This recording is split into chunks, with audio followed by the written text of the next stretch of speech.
Hello, I'm Game Master Gillis. I'm Game Master Mikey. And I'm Player Tyler. And this is When Are We Playing? All right, guys, this week we are coming to you with a very special subject. We're talking about monsters, both in the specific monstery sense and in the internalized, the monstrous nature within all of us sense. So a lot of people in storytelling and writing have said that all stories are basically the same. There's a great thing to overcome. There's always this rising with the central plot line in which there's some sort of crisis or thing that needs to be solved.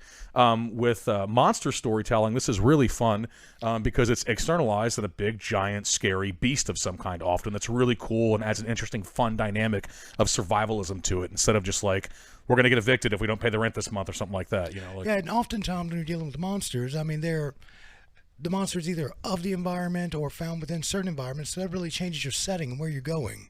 You could be sent off into the swamps to fight trolls or dragons or zombies, and that adds to another layer of difficulty for the players beyond just fighting the monster itself. Yeah, in many ways, it's hard to separate monsters from core setting because inevitably the existence of a monster is going to have some sort of greater outpouring in society. Exceptions to this would be in cases like, say Vampire the Masquerade, in which like it's a hidden world beneath us, but it's still heavily a part of the setting, at least for the perspective of the players. Exactly.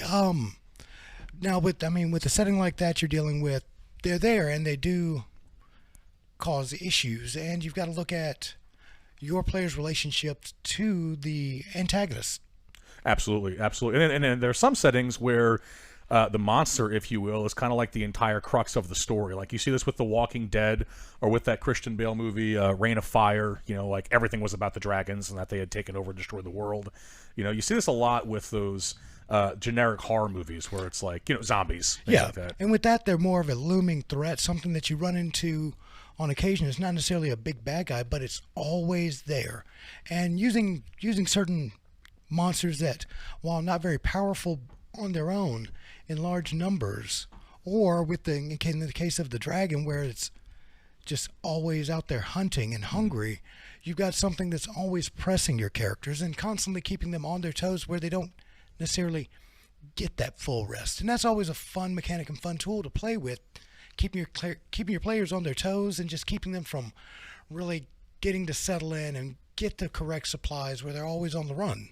Yeah, and in those settings where you have that constant fear of death, almost like a survival setting or a horror setting, or even like a fantasy adventure setting, in which in this story, the people from a village have to go kill the giant or the dragon that's in the cave. That sense of desperation can often bring out interesting roleplay experiences by triggering the survivalist nature of the human being. So, like, how far will your character go to stay alive? So that way you have this almost dualism of antagonists, because you've got both the greater monster in the setting, like the dragon or the zombies, and then you've got the people that can sort of internalize this evil and become more frightening in a sense than the monsters themselves. And I mean, be it an NPC or a PC, the moment they really turn on the party, be it for something major, even something slight, it really changes the dynamic. And it's so much fun when that goes into play. Yeah, I have a lot of fun with doing things like I like the monster within us.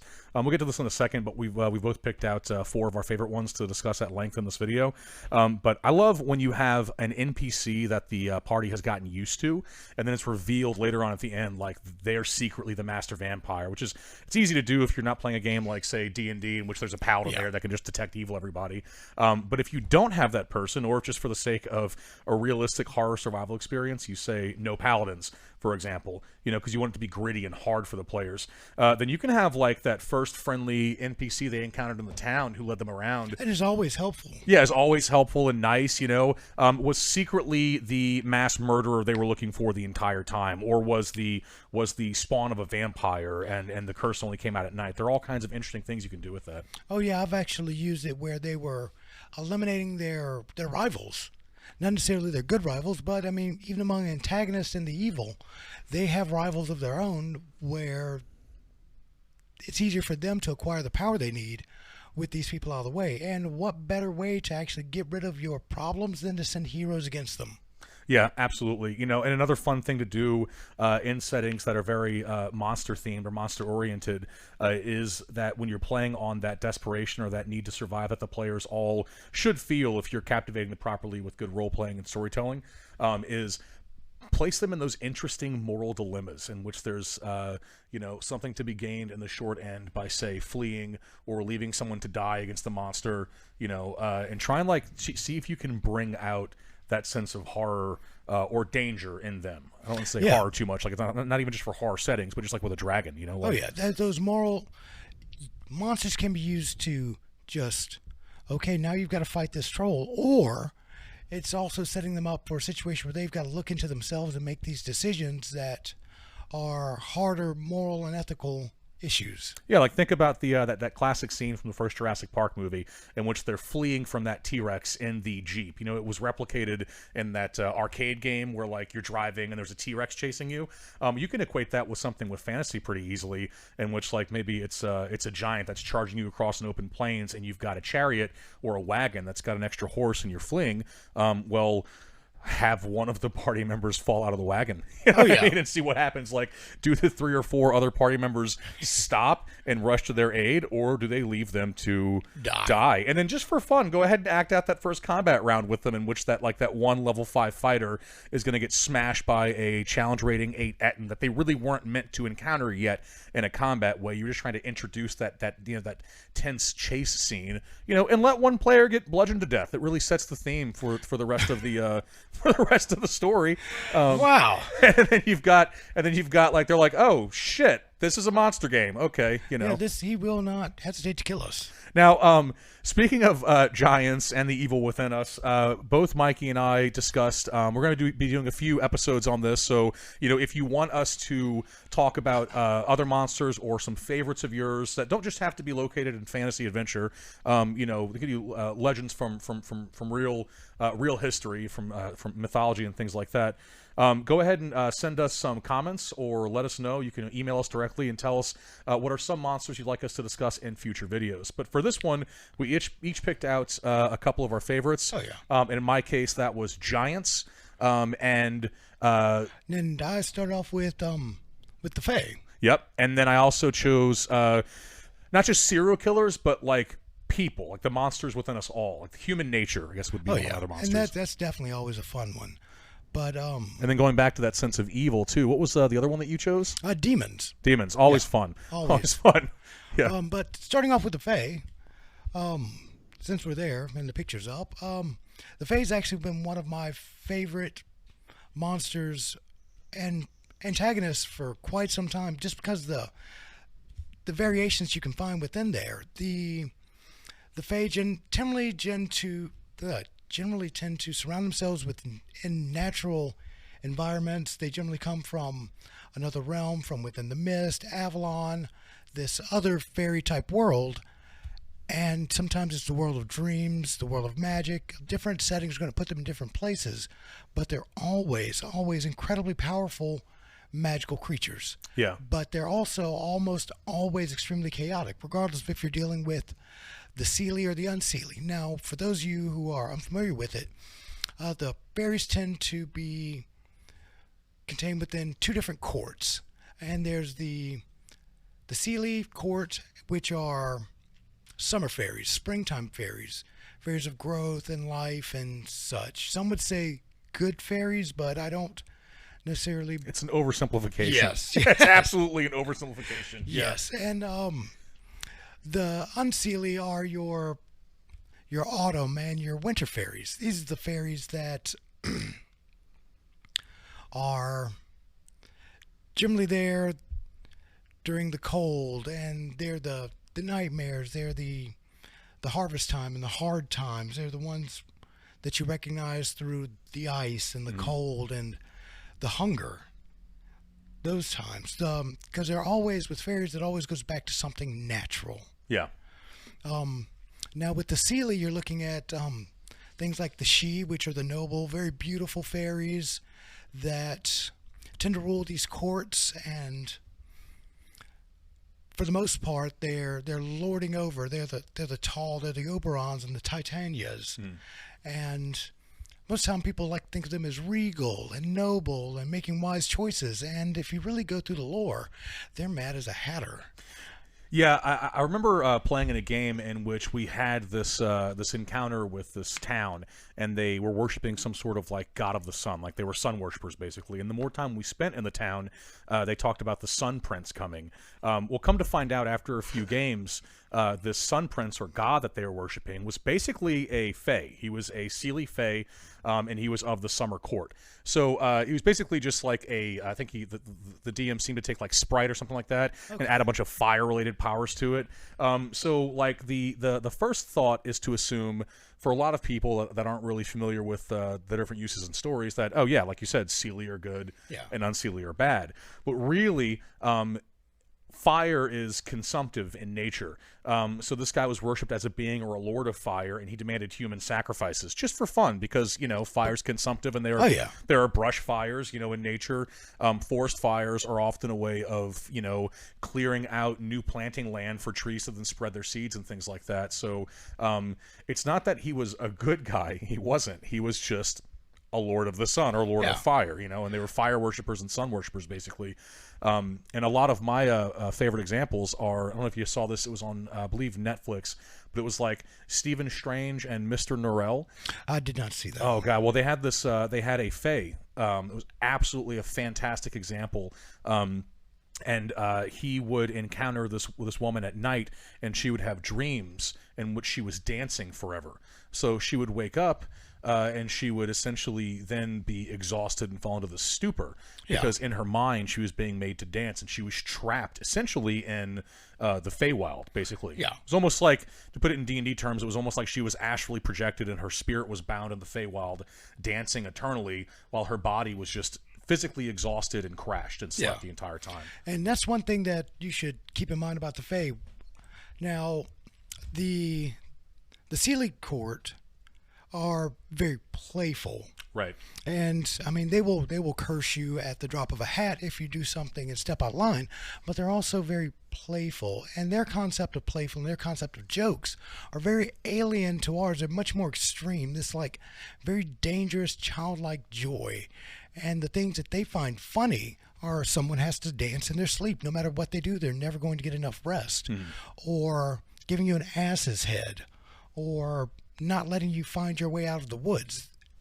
To them, it's funny, but to us, these are life-threatening situations. Yeah, or like stealing your baby and then polymorphing a squirrel into a baby and leaving it in your baby's crib. Because it's funny, Yeah, it's just because, it's just good, clean fun. Like, for example, a lot of times you'll see, leprechauns are probably one of the more commonly thought of examples of the Fae. And leprechauns are definitely associated with the Seelie court. More on the good side, you would think. But, let's not forget, I don't know, the movie series Leprechaun certainly wasn't a good guy. You know what I mean? And we're talking about, in terms of fantasy, all interpretations are partially valid, and interpretations of examples of both the Seelie and Unseelie Fae doing things that are helpful or just completely monstrously evil are prevalent throughout Gaelic history. And with leprechauns, they were always something that you would, you leave milk and you leave whiskey out for them. Yeah. And once you do that, they're really helpful. But if you steal from them, woe on you, because they're coming for you. You talk about generational curses and things like that in Ireland, like families being cursed and stuff. It's not just you. And that's actually a great story tag, is that, a family that's been cursed by leprechaun. The grandfather stole this gold, or the great-great-grandfather, someone way back, actually stole from a leprechaun, and they're immortal beings for all intents and purposes. So when they hold a grudge, they will hold a grudge on your bloodline. So actually, there's trying to kill this mystical creature, and fairies are incredibly difficult to kill just because of their nature. Yeah. They're incredibly powerful when it comes to magic. They've got all these otherworldly abilities: invisibility, teleportation, flight, illusions. Dear Lord, illusions. Or if you want to throw something against your players to drive them up the wall and keep them on their toes, illusions are such a great tool, and something that no one ever expects the Spanish Inquisition. And leprechauns have all of that. Yeah, absolutely. And there's certainly something to be said about that. Like you said, they're very hard to kill, because one of the ways to interpret that they're not overtly evil, but they can do things that we would consider monstrous and evil, are that many interpretations of leprechauns, they're almost like elementals or demons or angels, and that if you slay one of them, they spiritually return to the Feywild. And then they're simply like incorporated for a while, to where they're not they don't have physical form until the Feywild sort of regenerates them and heals them. Many Fey that have been mentioned throughout history really can't be killed. Yeah. I mean, they're almost like spirits that are just a constant present part of nature. So, in many interpretations, if you were to kill a summer Fey, or a sprite of spring, they would just come back the next summer or the next spring. So that's probably why they don't think there's anything innately horrible about like maiming or killing a human being for a good laugh. Because they don't understand that they're not going to return. They don't understand the consequence of death, really. Not to mention, also, when they look at humans, they're seeing something very short-lived. It's like us killing a bug. Yeah, or a flower. There are other flowers. You know what I mean? Like I just picked one. No, it was pretty. And one thing you got to look at, especially when you're dealing with the Fae, is ways to get around them. You've got to go ahead and establish that in your game early on. Like, is salt going to be useful? Is iron going to be useful? Horseshoes. There's lots of different lore that you'll find from different places around the globe when dealing with these, and some of them are very specific to each sort of Fae. There's brownies, leprechauns, and elves are unable to, if you spill a bunch of salt, they've got to pick it up grain by grain, or they'll just have to fix any broken shoe that you throw in front of them. Just obligated. They can't help it. Now, if you put those things in there and give your characters, these tools, they're great if you have them around. But keep track of what your players use, how much they use, and that way you can keep them from abusing these get out of jail free cards. Yeah, I think it's kind of funny to think of Fae instead of just looking at like traditional senses of resistances and vulnerabilities and weaknesses that you might see in a game setting, where like it takes double damage from cold iron. Maybe like look at actual examples in lore, like the salt thing. Have your players make some sort of knowledge check or something like that to then say like, this is the way that you can kill the Fae. Well, and here's the thing: you can make hit points irrelevant if you think about it. Just like with now with something like cold iron, what you're dealing with. The fun thing is, especially during a modern game, how much cold iron do you have in your life? Right, yeah. I mean, there's not much laying around. Does everyone know what cold iron actually is? It's just so, in case you didn't realize, that was a traditional form of shaping soft ferrous iron without using a hot smith, basically. Yeah. Like, so you would just shape it by hammer, basically, like, and there was just like lore that was assumed to work with it, but it wasn't really a practical way of making actual lasting weapons. As soon as as soon as you heat it, it's no good. Yeah, for fighting fairies. Yeah, I mean, but the salt thing's fantastic. There are all kinds of different ways to actually incorporate traditional lore from fairies into. Now, actually, speaking of the leprechauns, one thing that's really fun if you've got a super clever player, and they do find a way to find the leprechaun gold, they get a wish. Oh, yeah, that is pretty awesome, actually. And the leprechaun gets to interpret how that wish is granted. Yeah, you could actually have some sort of really fun, interesting, like let's say in your game world, just to make it more, the consequences of death more poignant, don't actually have resurrection spells. Like the only way to bring someone back to life is via a wish. But everyone knows you can catch a leprechaun's gold to get a wish, and he'll give you a wish for it, So then, like, have a separate quest in which they go and try and track down the leprechaun just for that wish, because of the reason, like the big epic campaign reason that they need one. Like, I want to, how about like make wish to where it's not even a spell, There are just different ways in the world to get them, With and you have to genies like and go on these like questing monsters and stuff like that. Like, one of the most effective ways to kill a Tarrasque is via a wish spell once it's been dropped. Or I mean, I think that's actually like one of the only ways. So you're like, oh shit, so I've got to kill a Tarrasque, I've got to first kill a Tarrasque, and then there's a precursor quest in which I've got to go catch a fucking leprechaun. Like Jason. The dude from Clash of the Titans slaying the Medusas, the Medusa to get her Perseus, head. Perseus, pre-quest before the actual quest because you need this item from the pre-quest. Oh yeah, I've been on those before. Yeah. Now, next on the list, as far as fairies go, we got the red caps. Oh, the red caps are great, and if you're unfamiliar with those, these are horrible little fairies. They're actually from the Unseelie Court. Yeah, they're Winter Court fairies. And they're horrible, monstrous little bastards that tend to go around, and they're war fairies. They would, go and kill you, and they would dye their hats with the blood of their victims. Yeah, and they were assumed to live underground, which is possibly where some of the lore that we have from fantasy with dwarves was a combination of the dwarves in Viking mythology with red caps from Gaelic mythology. Kobolds and red caps were very, very similar in mythology. Yeah, and they were said that miners would appease them, or whatever by go if you're going into a cave, you would appease them. By leaving like a food offering or something like that. Yeah, just to make sure that they are happy, because once you've angered them, they're coming out. They're not coming alone. They tend to travel in packs, and they just go on a murderous spree. Yeah, one of the legends I actually found about a red cap in preparation for this was that there was like a boy who kept going in and leaving rocks in this little dugout of a cave where they would leave food for this red cap to appease it. And then when the boy was playing in the cave, they found him with his head twisted completely around. Yeah, like because the red cap just came and killed him like a child. They don't care. They're monstrous little buggers. Yep, dark shit. And that's one interesting thing is that.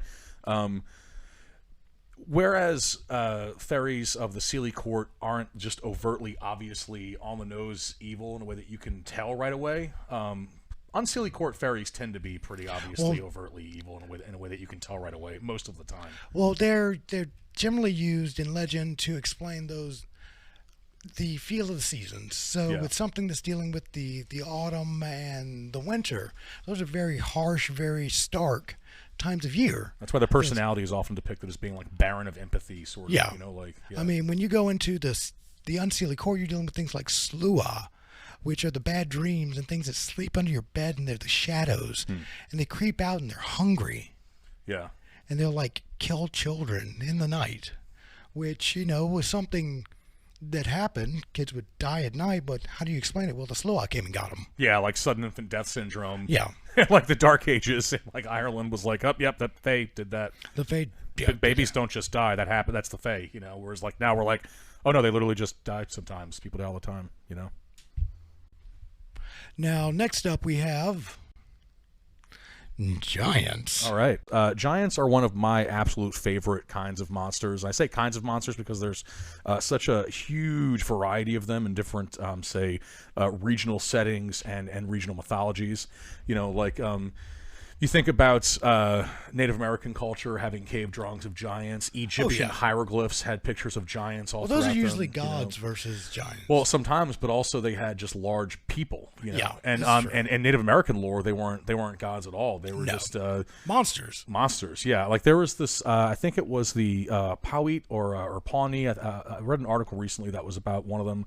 I think it was the Pauit, in which there was this legend that all of these native tribes that had been traditionally at war came together to fight and kill this race of giants in native history, and they were like red-haired giants, Oh yeah, there's a lot of lore especially when you're looking at Native American culture. I mean, they had a lot of times they were either called the Monster Man or ogres or variations of that, where they're like 2 to 3 times larger than your average man. I think the story about the creation of mosquitoes was one of these, but you find a lot of them within this culture, just all over the U.S. and going into Russia. Yeah, and quick side note, like how good is it that even before white people got here, Native Americans hated gingers. It's just so universal, you know. Like you don't have to believe in monsters to be uncomfortable when you see. Well, we're going to talk about the monster within at the end. That's going to come there later on, you know.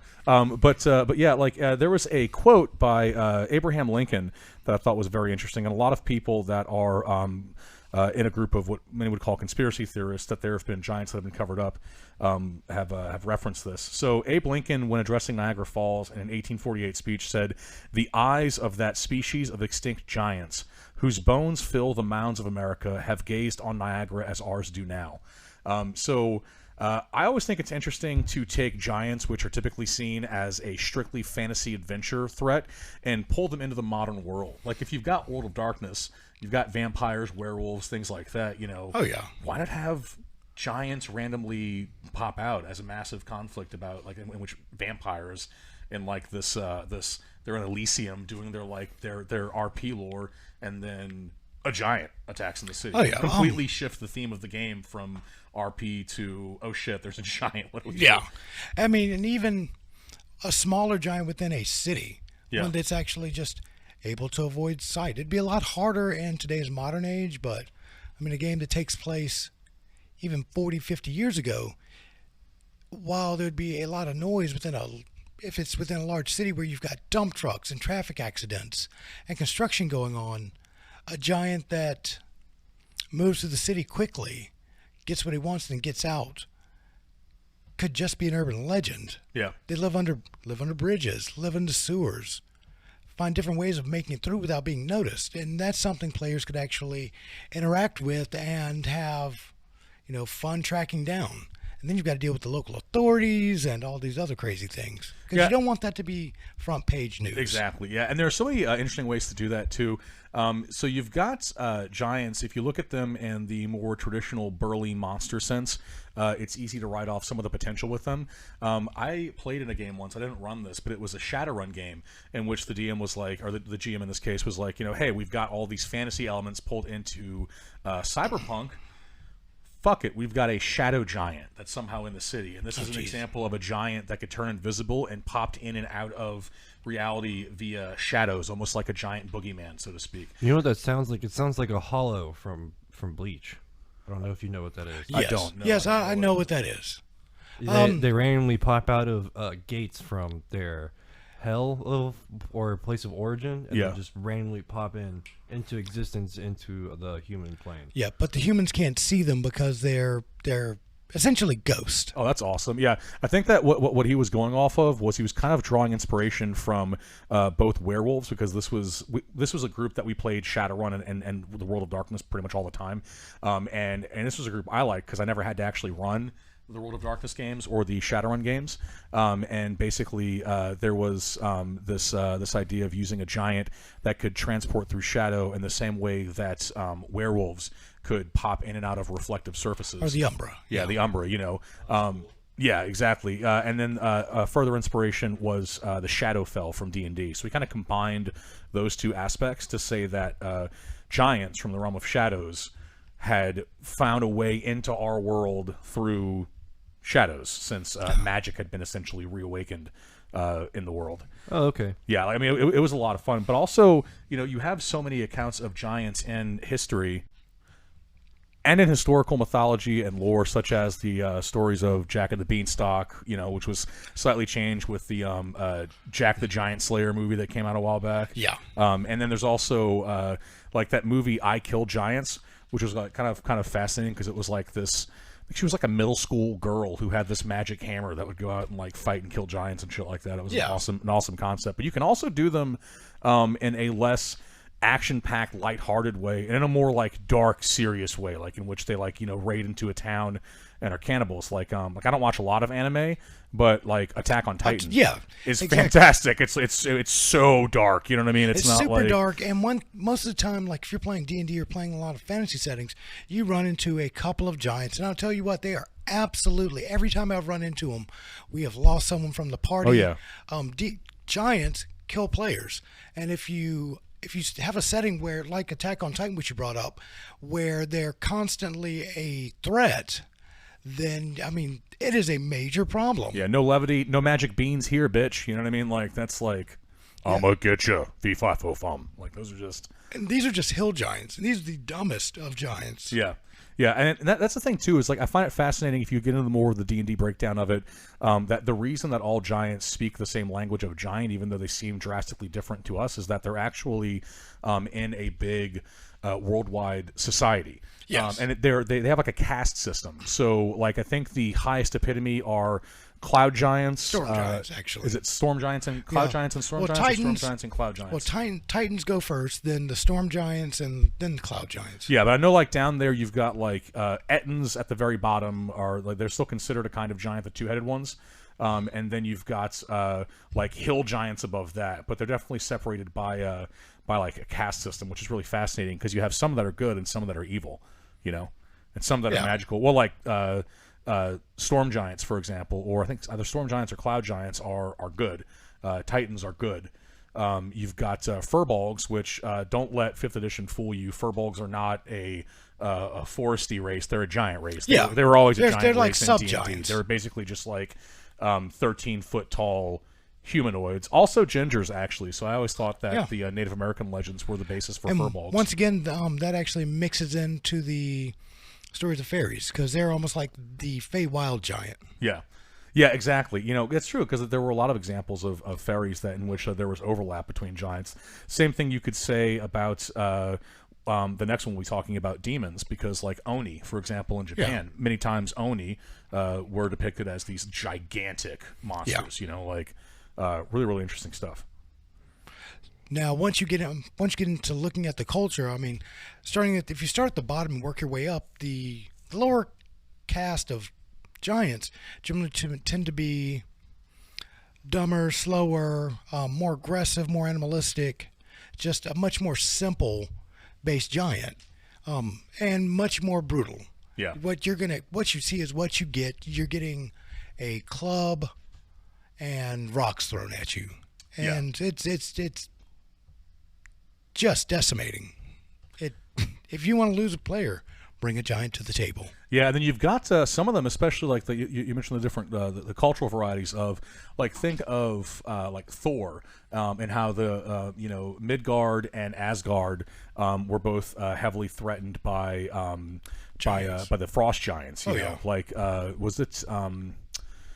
And Isgrimir or something like that was the head of the frost giants, but they were like cold, calculating, intelligent, but they were also very much like giants, but they had almost like a tribal-based culture and things like that. They had a very Nordic a Nordic tribal culture, and when they come, they come for blood. They're going to eat what they find. Yeah, and they're wildly intelligent. I mean, like that was another really interesting way of doing it, because when you have something that's just a big, giant, scary monster like the Hulk, like the way that you would make it scarier is with intelligence. An intelligent monster like his arch nemesis, the Abomination. You know, like that's when it really gets dangerous, when they're both massively powerful and insidiously brilliant. Yeah, because a clever monster is a dangerous monster. Yeah, if it can think as well as you do, or better, your chances of living go down dramatically. Yeah, also the things it can do in retaliation to your adventurous heroics. Like, you know, if you have a rampaging monster, there's a threat to a large area. If it's densely populated, that's extra scary. But if you have a thinking monster that, like, say, knows where your family is, for example, you know, what are you going to do to stop it? It's going to show up in, like a larger version of Frankenstein, show up and kill your betrothed and things like that, you know. And one thing to think about once you're dealing with these higher level or higher order giants is that they're not going to just operate by themselves. I mean, they're giants. They've got minions. They've got people who worship or work under them. So when they want you, they're not going to just come out by themselves. They're going to send out minions to wear you down. And if the minions haven't killed you yet, and you've eliminated all the minions they have at the time to take you out, then they might step in, and your resources are almost gone at that point. Yeah, that's true. Because the smart monster does not sit there and brawl with a fully powered party. They don't. Dragons don't. Giants don't. I mean, a hill giant might, but your storm giants, your cloud giants, your fire giants, stone giants. Oh yeah, they don't sit back and just brawl with you because you're there. They'll retreat. And another thing too about even a giant that's not intelligent enough to have a bunch of little allies or minions, those giants will still have like, rock throwing. For example, in every edition of D&D I've ever seen, all giants have like rock throwing as a listed possible attack. Oh yeah, because like even a big stupid hill giant, if he sees a party of well-formed adventurers that are well equipped and look like they might be formidable coming towards him, he's going to chuck 5 or 6 giant boulders at them before they even close in on him. You know, yeah. like. So, I mean, even that, you're going to have some saving throws to not be smashed or fucked up before you're even rolling initiative with the giant. I mean, yeah. And the bigger they get, the farther out that is. It's like, you know, okay, like I'm not going to have initiative if the giant is several hundred feet away from you up a cliff to where every round he throws a rock at you and then you get like 30 feet or 40 more feet up the cliff. No, you just like, all right, you're going to have like 4 chances of being hit with a rock before like the party will as a whole before you even get to the combat. And, you know, like, and depending on how old the giant is, he might go for the guy in the robes with the pointy hat first. Yeah, he might know as much. He might have been told as much. You know, because it's not like they don't have to be. You don't have to be extraordinarily intelligent to recognize that.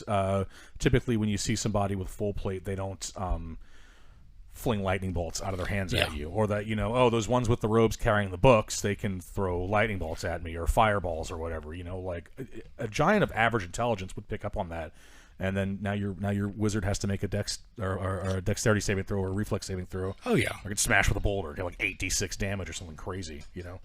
Oh yeah, and that's something to take in mind because they're just wildly dangerous. You could even like go funnier with it. You could have like giant gorillas or giant monkeys that throw massive rocks of dung at you instead of just like rocks. Like a 15-foot monkey throwing a giant massive turd rock at you. Yeah, that's pretty much an Etten. Yeah, like exactly. You know, it's like, oh, make your dex check. You failed your dex check. Go ahead and take damage and make a fortitude saving throw. You're not nauseated and throwing up as moist damp poo is all over you. You know. There are a lot of fun things to do with giant in both serious settings and more lighthearted ones. Our next monster is definitely one that tends to lean more towards the serious settings, and that's going to be demons. Now, demons are a wide-ranging monster, and they fall into so many types of myth and legend. Just about every culture you find, there's going to be some sort of demon there. I mean, you look at, starting out, the Judeo-Christian or the Abrahamic traditions, you're looking at demons which were actually angels cast down into hell, or if you're looking at some of the fantasy tropes, this generally come from realms where there's just concentrations of evil, and there's such a dense concentration of it that it actually spawns, these demonic creatures. Yeah, like the Abyss in D&D. Yeah. Also, you look at Japanese culture, they've got yokai. Where once you're looking at demons there, it's a little bit different. I mean, then you've got like good demons and bad demons, but what they really mean are just spirits. Yeah, and like in like traditional Arabic mythology, when you see things like Ifrit, those in many ways can be like, they're kind of genie, but they're also storytelling wise, they fill the roles of demons in almost all cases in which they're mentioned. Yeah, until they're demons that have been taken and kind of shackled, but they're elemental demons, the Ifrit. Yeah, absolutely. Now, with depending on the game you're running, you've got a lot of room to use demons because there's something that can be summoned in almost any setting outside of like even if you want to put a supernatural feel into a sci-fi game, you could pull it there because all you have to do is summon it. You just have to open the door and have somebody dumb enough to try to make a bargain, because they're generally very, very smart and very conniving, and no matter what you do, the deal is not going to work in your favor. And that's really the fun thing about them, that once they're summoned, it becomes this chess match of intellect. Can you outsmart this creature, or can you just beat it back with sheer might? And I've also played in a setting a couple of times in which demons weren't really based on a religious theme at all. They were actually like a subterranean race of like monsters that lived under the surface of the earth, almost like borrowing on like the Time Machine as inspiration. But they were like red-skinned, horns, all that, and they would just burst out from the from like I guess his version of the Underdark. Okay, it was really, really interesting. But they were still in every way demons and all that. But I got it. And as Westerners, like we have this, I mean, we're not all Christians, but we were all raised with stories of the devil and demons and things like that. So it has an interesting immediate effect of putting those fears and those feelings of horror and hopelessness and just this great maniacal evil that's this massive threat to us.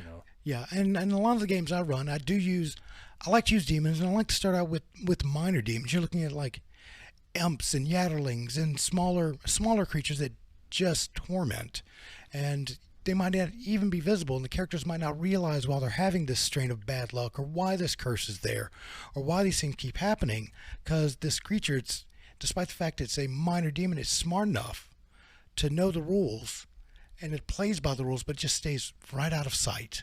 And it stays right out of your consciousness, where you know something's going on, but you just can't ever figure out what it is. I mean, that right there is something fun to do with your players, and you can keep that going for games and games. Don't throw it out right there initially.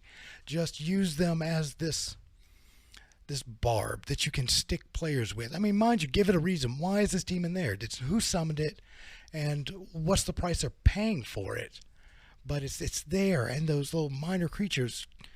And it seems, I mean, they've got like 10, maybe 15 hit points, but why would they combat you directly when they can just literally stab at you for the long game?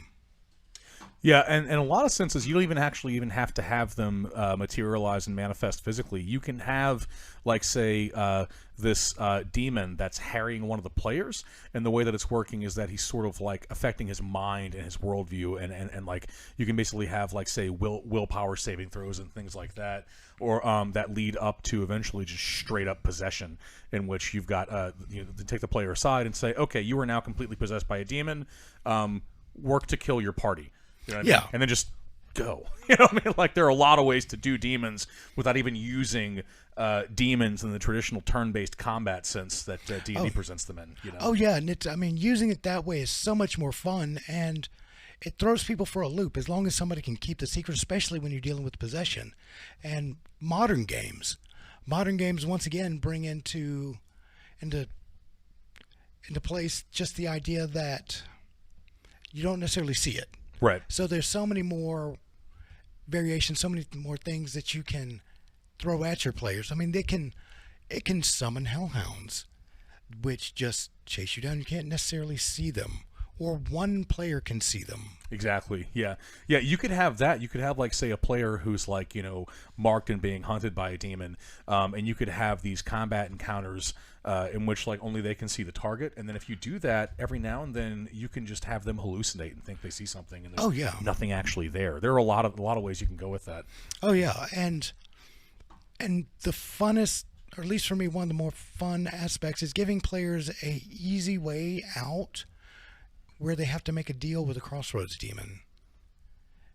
Because is it worth the cost? Right, and a lot of player themes, almost, you could almost call it tropey, but there are a lot of player themes that are based upon a player who made a deal with some infernal power, like Ghost Rider in Marvel Comics. Or warlocks in general. Yeah, I mean, like I was going to say, like, he uses those powers for good, and that's heavily influenced, like the formation of the warlock class in D&D. And you don't even have to necessarily be evil. There's a lot of build options out there in which you've got a player who has an Infernal Pact Warlock. There's a pretty common build, actually, is an Infernal Pact Warlock combined with a Paladin. Maybe like a Paladin of Vengeance or something like that. And what he is he's a guy who might even be a good guy who made a deal once to save his wife or something like that, like the guy from Dante's Inferno, who now uses these powers that are definitely infernally inspired for good, and there's that constant, like, battle with his own nature. Not only that, but sometimes once you make that deal, sometimes you might need a little more power. Sometimes, or the demon itself might come and say, like, hey man, it's time to pay. Here's your tab. This is how much power you've used. Now, whose soul are you giving me? Is it going to be yours? Is your ride over? Or do you still want to keep fighting the good fight? And that's really the insidious way that they get at you, because once you start sacrificing others so that you can continue fighting, Well, now you're going down that dark road. Now they've corrupted you. Now they've really pushed you further, because they're not the type of monster that just shows up and it kills you because you're good. No, they want to push you over the edge and drag you over the line and change your alignment, change your morality, change they want your to point of use view. you to spread more evil, Yeah. Absolutely. It's almost like a virus. Like, a virus doesn't really want to kill its host. A virus wants to keep you alive and keep you coughing so you can spread the virus. Whereas, Exactly. like, a demon wants to keep you alive, make you evil, and then let you do your own thing as an evil person, or use you to spread its own evil agenda, And like, once you get into the Abrahamic traditions, and you're dealing with these fallen angels, most of them fell, depending on your interpretation, because of their outlook on man, that maybe man wasn't worthy, or how come you give these creatures free will and they revolted and they're stuck down in hell. Now, all they want to do is really prove their case. And what better way to prove their case of the unworthiness of a human being than by tempting them? And you start out with something small. That person might not even realize they're dealing with a demon. They just get this one little thing, and you keep giving them a little bit more, but the cost keeps rising. And oftentimes players won't even realize what they're doing until it's too late. Yeah, absolutely. Now, well, yeah, you can say no now, but what happens when your friends find out? Yeah. And one of my favorite things that I've ever seen in a character or a backstory that's incorporated demons was Jason Blood.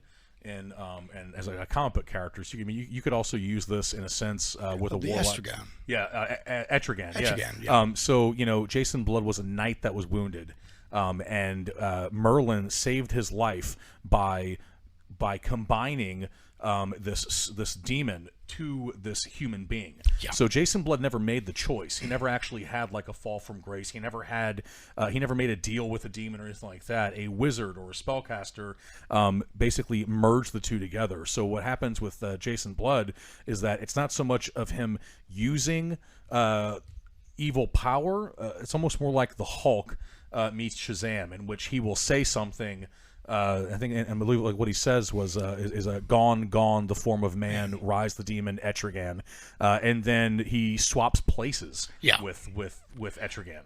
And in some writings of him, Jason Blood is literally in hell while Etrigan is rampaging around in the mortal world. Yeah. Which is a really fucked up way of looking at the character power. Oh, yeah. And that's got to be a serious situation where you're like, I'd rather go to hell for a little while and deal with this, because that's the only way. Yeah, and like I think one of the coolest interpretations or ways to talk about suffering from power I've ever seen is I played in a game with a character in which he was an Infernal Pact warlock, and every time he used his powers, like his Eldritch Blast or anything like that, he like little licks of fire would come around his body, and he would partially burn and scream in pain. And then the same magic, the same power that fueled his magic, then healed those right afterwards. They're more like temporary magical manifestations. Yeah, I thought that was really, really interesting. Oh, that's phenomenal, and it's once again, you gotta pay the price. You gotta pay the piper. Exactly. Yeah. And the great thing about demons is the guile. There's different levels, and depending on what you want, the price is always higher. Mm-hmm. And then you start dealing with like higher level demons and fiends, and of course, once you get into fiends, you're dealing with creatures that are just evil, just destructive. Right. That's something that someone's going to summon, and hopefully they can contain it. And that's really what you're talking about when you're talking about demons, is you're talking about evil. You're talking about the manifestation or embodiment of pure evil. And whenever you talk about broaching evil as a person in the real world, and this always plays over and spills over into the fantasy storytelling, and any kind of storytelling with these, is the overwhelming sense of consequence. Yeah. That's kind of like that recurring theme with any sort of Infernal Pact warlock, Ghost Rider, Etrigan, this consequence that they're feeling or having to deal with or contend with on an almost daily basis. Yeah, and once again, it's the price you pay for power. Was that setting, if you look too long into the abyss eventually will look back into you? Yes, and I mean, you can start, and if you can, it's a tricky game, but if you can start leading your players down that road, you can subtly move their alignment or their morality down the dark path without them realizing it until it's too late. And, by that time they realize, what have I done? They're now dealing with demon lords and demon princes. Yeah. And, look at Constantine, who now, in the comics, regularly has to, parlay with these demons. Yeah, and there are some specific ones that that come after him and hate him and things like that. Like, he develops these long-term rivalries with them, Well, he tricks them into, at one point, instead of one having the contract for his soul, he's now split the contract up and sold it to the various bidders. Right, yeah. And now they've got to fight amongst themselves for his soul, and they hate him for it because he's outsmarted them. Mm-hmm. You're dealing with, once again, immortal beings. They don't have to. Why would they, show up on the prime material plane at all? And that's one cool thing about the immortality of the opponent. You could have as a DM or a game master an antagonist who's basically a demon who's generationally cursed one of the players. Oh yeah. Why does constant bad shit happen? It's like if someone takes the unlucky trait in a game, if it's available, like in witchcraft or something like that, you'd be like, okay, the unlucky trait is that you don't realize it, but there's a demon who's cursed you or has a problem with you. Oh yeah, and it could be your great-great-grandfather didn't pay the price. Well, since you didn't pay the piper, you're going to be cursed until you do. Well, how do I get rid of it? Give me the soul of a child. What? Yeah, get rid of your bad luck. And I don't have to let somebody buy that drawback off. Right, yeah. Yeah, they're like, I want to buy this off. Like, oh, well, there's going to be a price. There doesn't even necessarily have to be a price offered too. I mean, you could have like your grandfather was a holy paladin who went and slayed this demon, and then when you slay a demon, they just go back to hell basically. Yeah. So now this demon lives in hell. Your grandfather has died of old age. There's not another paladin of the family, so it just uses all of its guile and effect on the mortal realm to make your life as much a living hell as possible. Oh yeah. And there's just never any way out. Your character just always has to deal with being what kind of feels like just bad luck, almost like something's always been working against me. Something's always been working against you. Oh yeah. You know what I mean? Like, and now you'd brought up possession early on, and possessing PCs is interesting, and it does involve a certain trickiness, certain issue. But having NPCs that start off as helpful and useful, and then later on, due to something else the players have done, having them be possessed and having the players not actually realize it. Right. Because the possession could come and go. This person has blackouts. They don't realize what happened. They have some sort of illness. And then all of a sudden you realize, they're possessed half the time they're dealing with you. Yeah. So they're giving you the wrong information, or they're giving you the right information, just the wrong way of going about doing it, or leading you into a certain direction just to, once again, trick you and make you a darker person. Setting you up with moral and ethical situations where you're more than likely going to choose the easier way. Self-sacrifice or a little bitty smudge on your soul. Yeah, and you can do possession in a lot of interesting ways. You could have, like, for example, kind of a version of zombies that instead of being dead people, what they are people who have been possessed by some greater demon lord or something like that. And then when they bite someone else, it transfers the possession. Yeah. So they just run around biting and attacking people. They run and bite you once, and then they don't even kill you. They bite the shit out of you until you've contracted this spiritual disease, essentially. Yeah. And then they just keep running and rioting and destroying things and trying to find other uninfected people to spread the virus, or in this case, the possession. Yeah, that's a fun way of doing. Claw their faces and shit, like Ghosts of Mars. For example. Ghosts of Mars, and there's All Flesh Must Be Eaten. Mm-hmm. Both those be a lot of fun. Yeah. Now the great thing, one of the funner things is when people or players actually get to confront these powerful creatures head on, like the Balrog or any number of demons.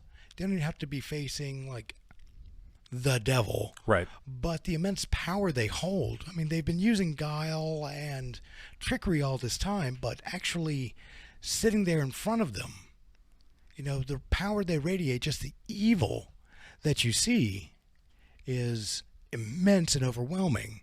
And this isn't like fighting chain demons or shadow demons or Right. these minor things, even medium level demons, these greater demon lords that are, constantly playing this game of chess with the universe are, once you face them, it's overwhelming. Yeah, I mean, because you're talking about something in the nature of heroic storytelling, about like the overcoming aspect of the story. There at the crescendo of the story, you have this confrontation and the opportunity to fail or overcome, and the stakes seem so much higher if you're talking about a demon, because in our minds and in our subconscious, they've always epitomized the utmost of evil, like the full manifestation of evil. So when you overcome or defeat them, you feel that much more heroic. It's almost like how the brightest stars shine. They shine most brightly against the darkest unpolluted nights. You know what I mean? Like you have this evil, monstrous demon that's unfathomably eternal in every possible way, and can make plans that lasts so long that the life of an elf seems like a flicker. And then you as a human knight can overcome and defeat one. That's a really, really compelling, fun adventure wrap up and storytelling arc. And once again, it brings into place what this creature's done to you throughout this adventure, because it's not going to just passively sit back and let you come at it. Yeah. It's going to not just send minions after you physically, it's going to scratch at your mind, it's going to poke at your soul, it's going to demoralize you the entire way. So once you are face to face with it, you're not the hero you were at the beginning. You've done bad things to get there. The price of the journey itself has taken, a lot of the spark out of you. So at that point, then again, you have to burn brighter.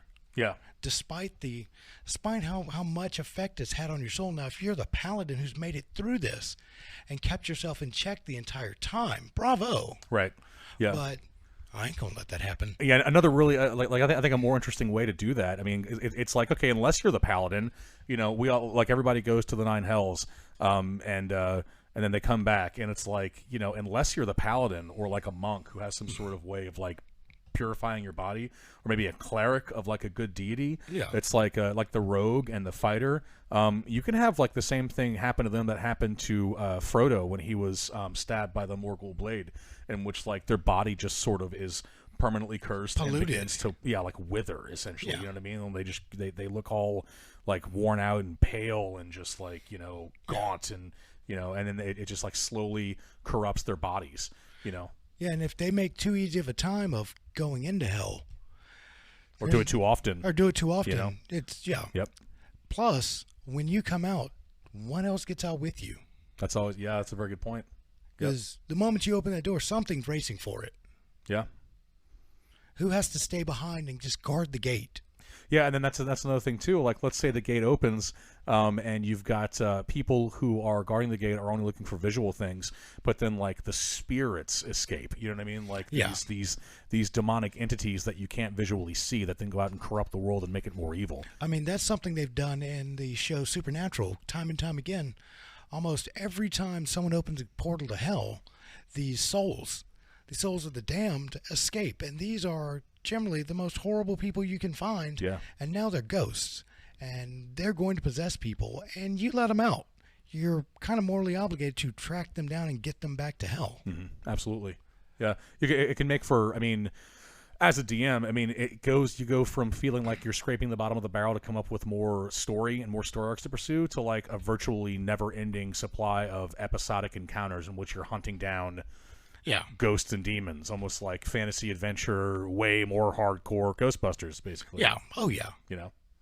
And unless you've got the right, unless you've got a really hardcore cleric in there, some of these spirits are going to be really difficult to deal with. Absolutely. Yeah, absolutely. Now, I guess it'd be time to move on to... well, that's the thing about demons. Our next category is kind of linked in with there, because we talked about how some demons affect minds and corrupt people.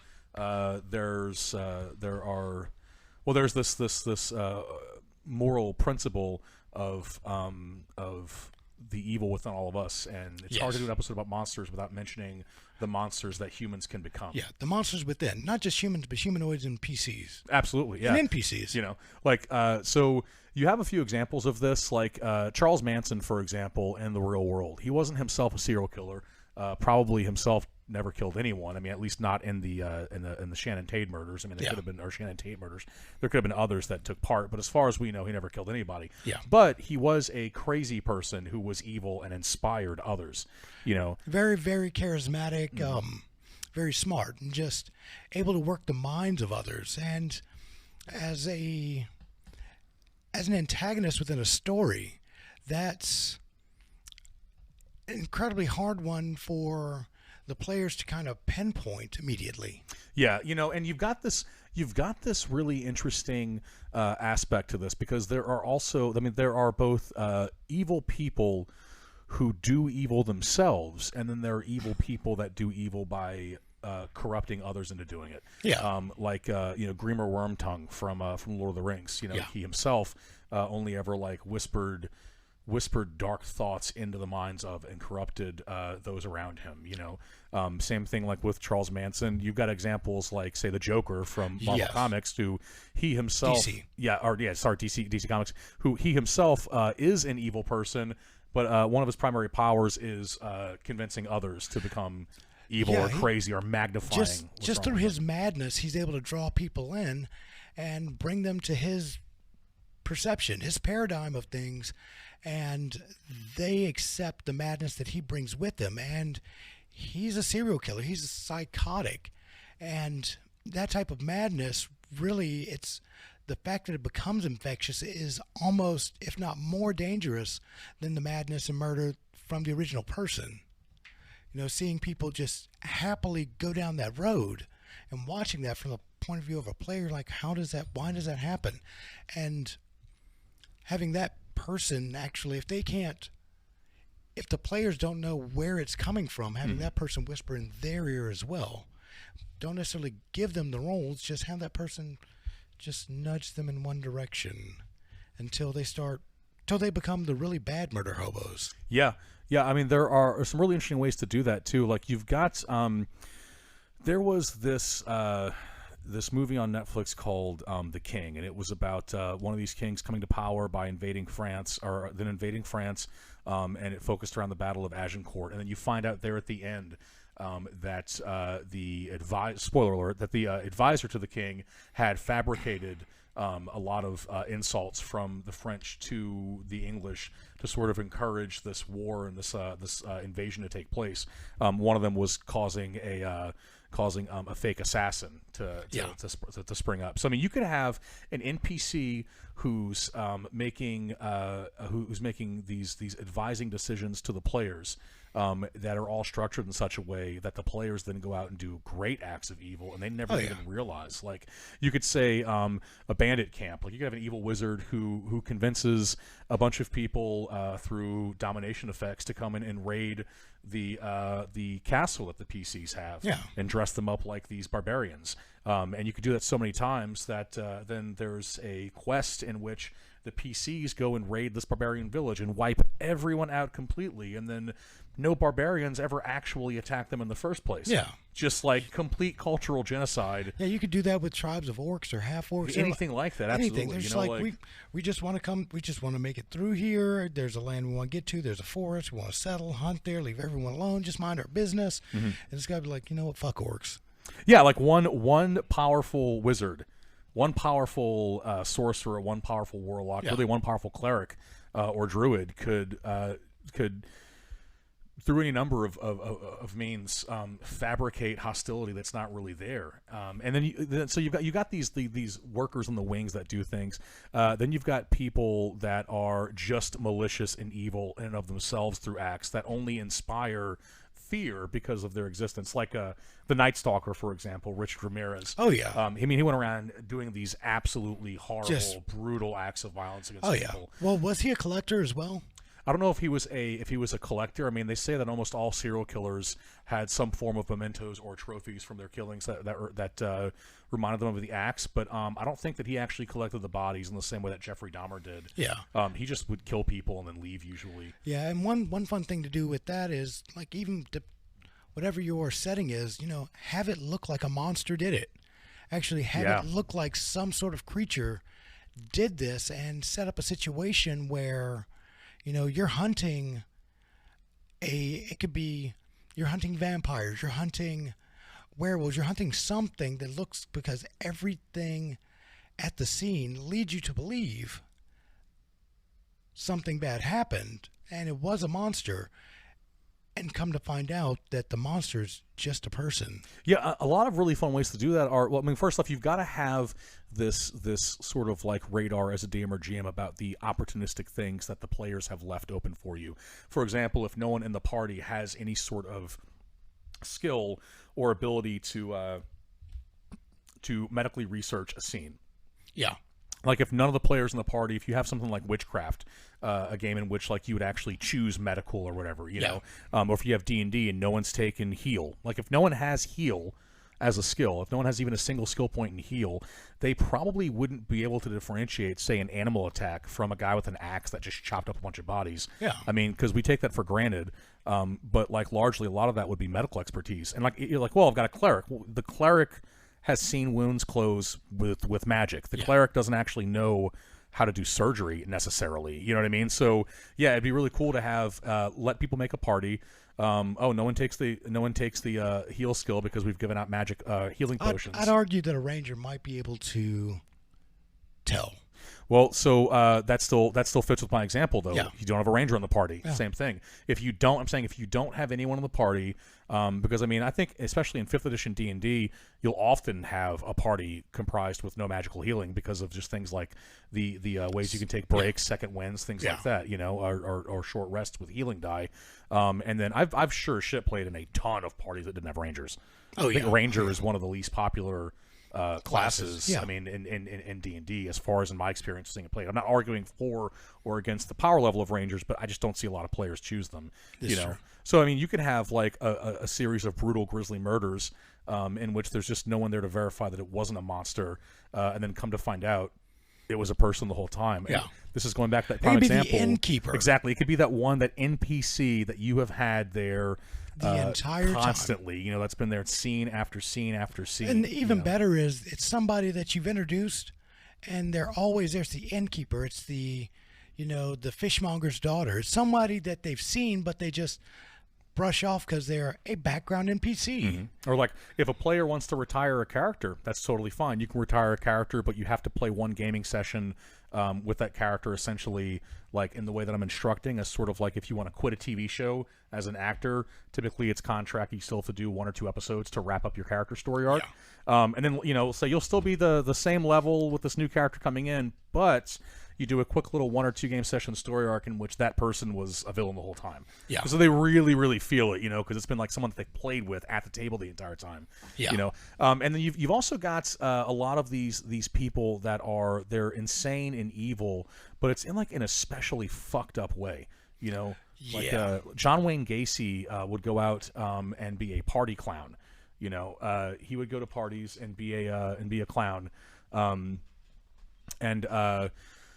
It was absolutely insane. He would go and murder people, and when it was discovered that he was a serial killer, imagine that. Like if years later you found someone was a serial killer. He was at my house. He was at my kid's birthday party. Yeah. I think we've also got a picture of John Wayne Gacy for the slides. Yeah. But yeah, that's fucking creepy. That was a picture of him actually from a birthday party in which he's smiling and waving as a party clown. He was a party clown. I think he killed like something like 14 guys. Yeah, just he would torture them. Bind them up in his like garage, which was like a double workshop for him essentially, and I think like his wife. Nobody knew. Yeah, like his wife later found like body parts and shit buried down there. Insane, absolutely insane. Oh yeah, and just having someone have some sort of having the player interact with the killer is even more fun. There's not necessarily any clues right there during that time. If they're not actively trying to murder, they're not actively giving hints. They might give hints at the murder scene. Yeah. They might present a great resource for this, probably Hannibal, the show. Mm-hmm. And a lot of the crime shows and a lot of detective shows, you get a lot of great resources to look back and use these in your game. What are they doing? How are they performing? How are they showing off? Another show that if most people have seen, I think by now, is Dexter. And serial Dexter killers. is a wonderful Dexter's one. a great example of it, you know. And I mean, and you can even use like say like a character like Gacy, in which like you've got a clown, or in this case maybe like the village fool or something. Yeah, everybody's gonna look at the clown and think the clown did it. You stick a clown in the town, they're like, the clown did it. Well, fair enough, but like if you have a fantasy adventure setting and you have like the local bard at the tavern who's always playing and performing, who like you introduce him to the party because he's writing one of the songs about them. So because the song is about them, and you mention that, they're going to pay attention to that character now, you know, and be like, you know, oh yeah, there's a bard. Like, what's his name? We'll give him a tip, and then have a few more sessions in which there's the bard always at the tavern playing the songs. Come to find out. You say, like, you know, there have been young women disappearing, and come to find out this bard's a serial killer who's been, you know, getting in them panties because he's a musician, and then he cuts their throats and hides the bodies and shit like that. Yeah. Like, crazy evil dark shit. Also think about like other professions as well as like doctors. For example, like a healer was kind of like messed up in the head. Oh yeah, that'd be a great, absolutely. Yeah, there was an American Horror Story, the one about the insane asylum, in which there was like this old doctor who was performing these fucked up experiments on people. I mean, that would be amazing if you had a, you know, like you have a quest line in which they're just a bunch of random ass monsters that are like humanoid-like monsters living in the sewers or something like that. Yeah, or there's just the town doctor is secretly a necromancer. Yeah, exactly. Like, you know, why does this town have so many problems with undead? And turns out there's a necromancer in town who, anytime someone dies and he goes to bury the body, they become a zombie now or something like that. I think in one of the Castlevanias this most recent season, they had the mayor of this town who, that's right. Who would send people out to his apple tree. He would tell them about it, and they would go out there, and it was trapped, and there were just tons of skeletons around there because these people's bodies were literally feeding this apple tree. Yeah. And you knew there was something messed up about this guy, and he even kind of told you, he's like, I'm willing to do what I need to do to save this town. Yeah, there at the end when Trevor Belmont looks down in the pit, there was this scene where there was a kid running too fast through the town, and the mayor sends the kid to the apple tree to pick an apple, and then I think later on you see like his hat or his shoe or something like that in the pit, just to establish that that mayor did in fact send that kid to his death at that pit. Yeah, you know? for running. Exactly, for running too fast through the town. You know, that's kind of the cool thing about these like a lot of RP heavy games is that there might not be an obvious threat to the party until you have one of those shock moments in which they suddenly realize that the most horrible threat that's been there the entire time was someone who's been right there around them, and it reinforces to a player's mind that anyone and anything potentially could be a threat. Oh yeah. You know? Oh yeah. You see this with LARP because essentially every you know monster that you see looks like a person. Yeah. So then it's very hard to have any NPC walk out at all, in which everyone's not. What's that? What's their story? You know, what's the? Oh yeah, you very quickly at LARP. I watch the tension build from chapter to chapter because somebody walks out. You're like, first you're welcoming and you're talking to them, and it actually blows our minds because as players start playing in later chapters, they're very willing to come up and talk to the monsters that come out. And then you give them a chapter or two later, and they're like, nope. Right, exactly, yeah. I want nothing to do with that. What, you lost a treasure map in the woods? This sounds like a fun story arc, guys. Let's go on the fun story arc and do the quest. And it's like you get murdered in the woods. Yeah. You walk off with that guy in the woods, he'd murdered you, you know. Yeah. Like, you need to come off by your... Can you show me where to find this thing? I need this thing. Justin.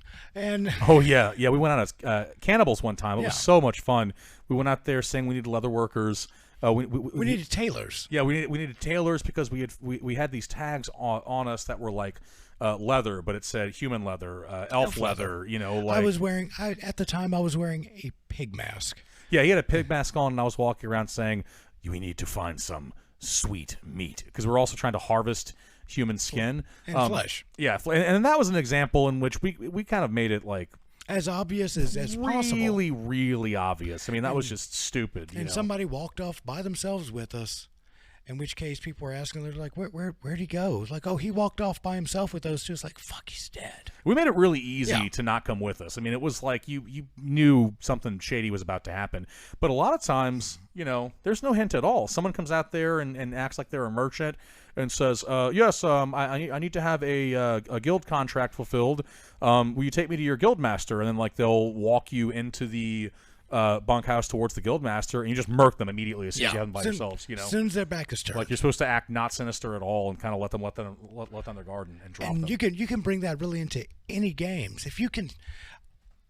Here's the rule, guys: do not, by any means, do not separate the party. GMs, at any point that you can, separate the party. Or at any point in time that you see that the party feels safe and has let themselves get separated. You know, like if it doesn't happen for session after session after session, you should be an opportunistic GM when it comes to tomfoolery. You should wait until there's a party downstairs. So wait until the characters are trying to end scene real quick, and they're all like, the bard's like, I sit down and finish performing for the tavern. It's full, and everyone else is like, well, I'm gonna go upstairs and go to bed. That is when it is revealed that the tavern keeper has been killed and replaced by a witch, and it was an illusion the entire time that everybody was partying, and actually they were all just charmed by a porridge that she made. And why don't we get a saving throw because you all ate the porridge, so you took so much of it that you were in fact charmed.